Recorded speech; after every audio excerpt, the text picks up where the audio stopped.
I'm not gonna cry.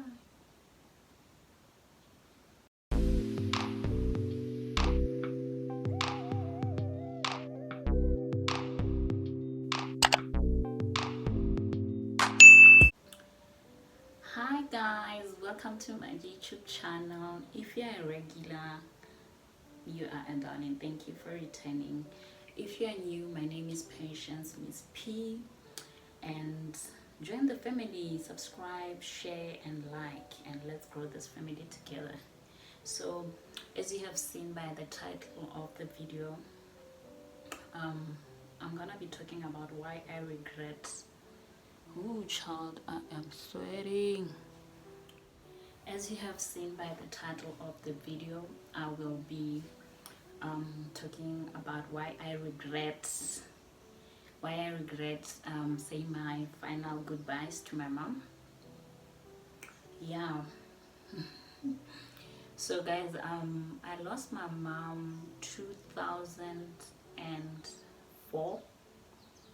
Yes, 2004. Um,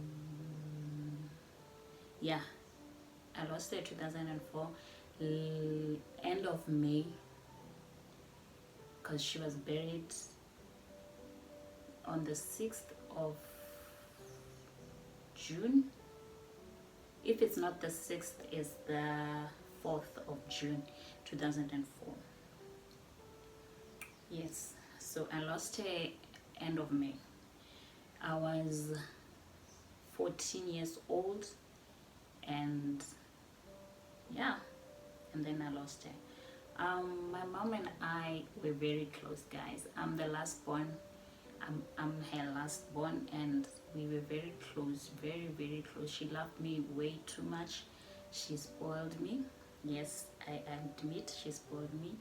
My mom, she didn't want me to do things like, if it was for her, child, why am I sweating?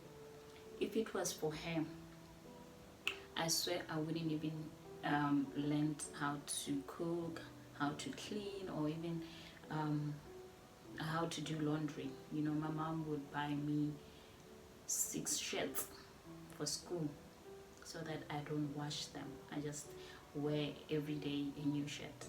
So my mom was that type of mom. She was very strict, but yet so spoiling, so loving, so, I don't know, towards me she was spoiling me. She was always there for me. Like, my mom and I were best friends, literally. And my mom really trusted me. She trusted my decisions at that age of a teenage stage. And then my mom, when she started her business, she had a phone shop, and she owned the phone shop.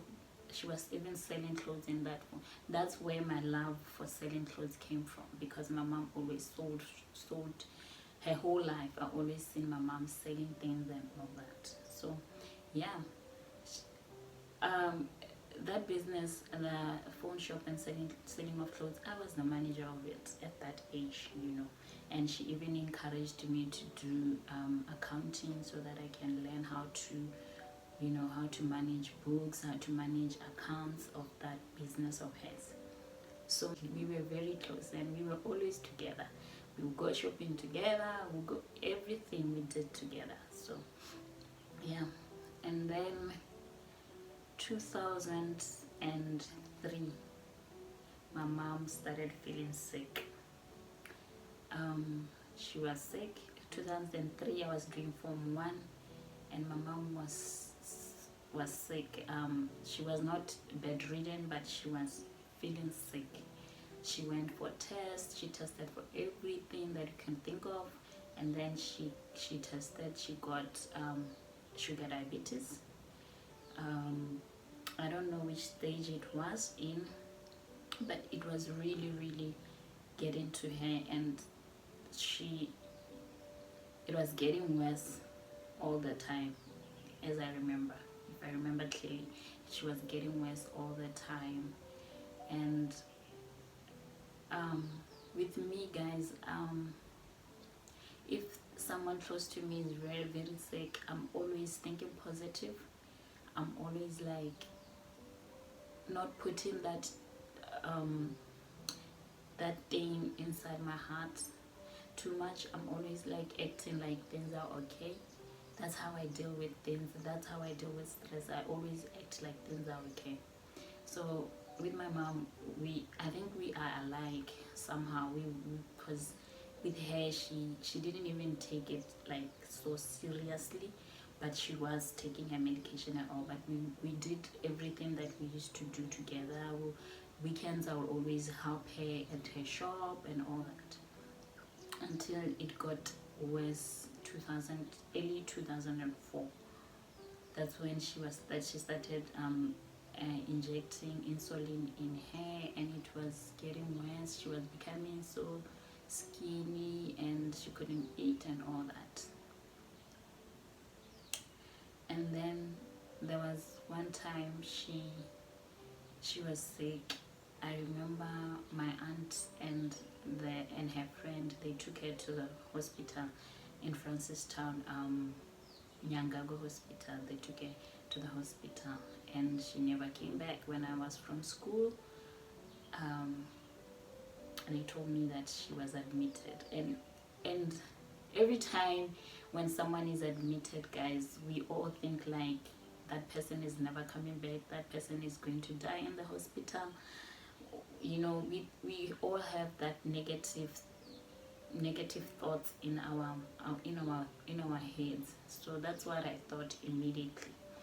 Like, my mom is never coming back, she's admitted, and I've never heard of anyone being admitted and coming back from there. So that time it was visiting hours around 7 p.m. So they told me, let's go and visit her and all that. So I changed from my school uniform and we went to the hospital. When we got to the hospital, I saw her and my heart literally broke, guys.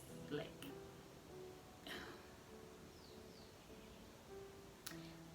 ever since I was born, like from that age, I've never seen my mom so weak, like literally weak. She was so weak.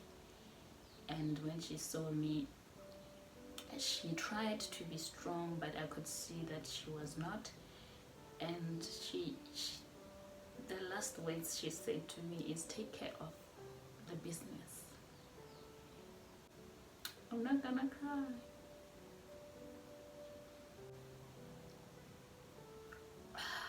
She said, take care of the business, learn the business.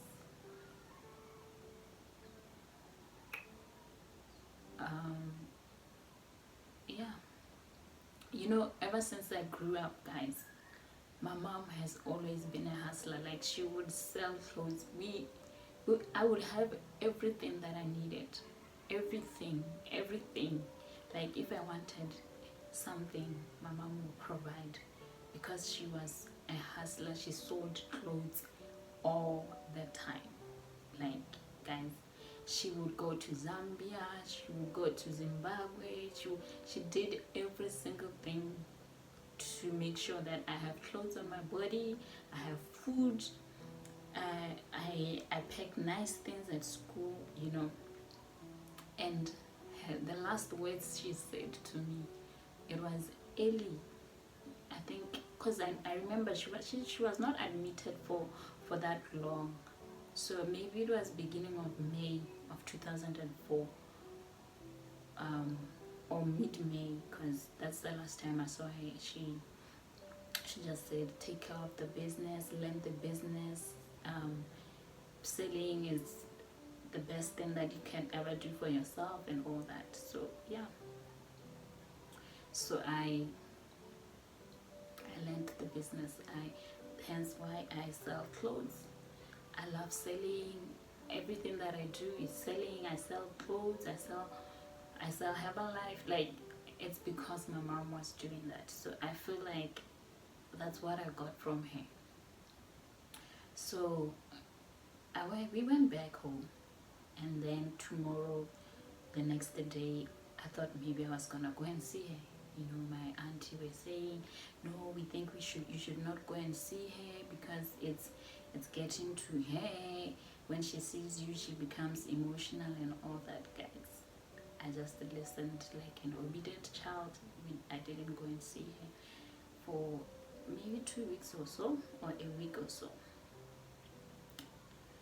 And now I really, really regret. I regret not going to see my mom. I regret not standing my ground and saying, no, she's my mom. I have to see her. I have to see her all the time. But I never said that. I just sat there respectfully and accepted that, okay, I'm the reason why she's emotional when she sees me. I don't know the emotion. Maybe it's because she was feeling like, oh, I'm about to die and I'm going to leave her. Oh, but the way they said it, it was like I'm the cause or something like that. But I really, really regret not saying goodbye, not going there, not seeing her all the time. I really regret not standing my ground and saying, no, I have to go and see my mom. I regret it. And all I can say to you guys is, if you have your mom and your mom is still alive, appreciate that woman, you know. Love her, respect her and all, because with me and my mom, we were very close. And imagine growing up as a teenage girl without a mother to guide you, without a mother to advise you in certain things, you know. It was very hard, but I had God. I had God in me. I had close friends and close relatives, and yeah, I turned out okay. So at end of May, when I came back from school, I remember I came back from school, I changed, I sat down and watched TV, and then they came, my auntie and my other relatives. They came home, they started taking off the pictures of my mom, and then they told me, your mom is gone.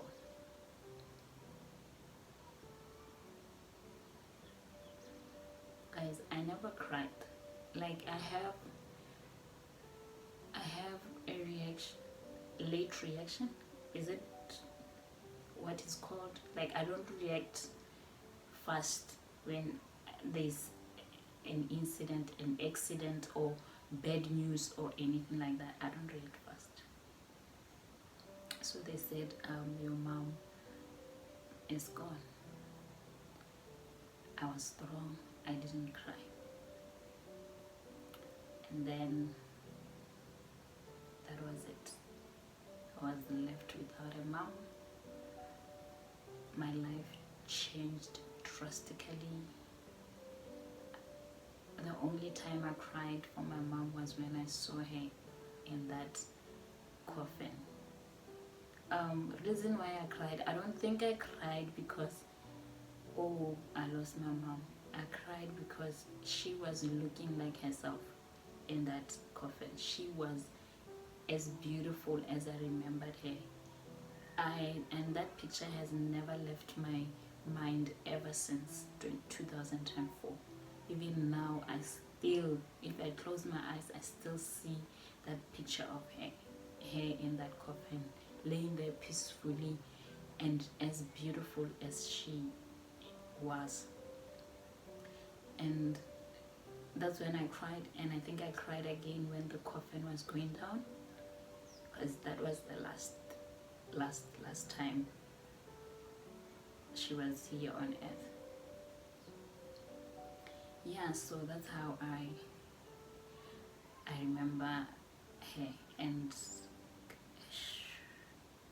And I really, really, really regret. I never regret things in life, but this is a major one. This is something that has been really, really haunting me. Like, girl, you should have stood your ground.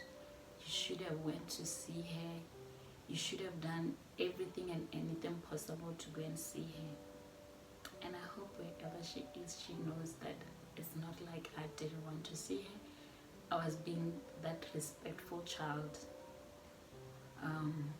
who listens to elders,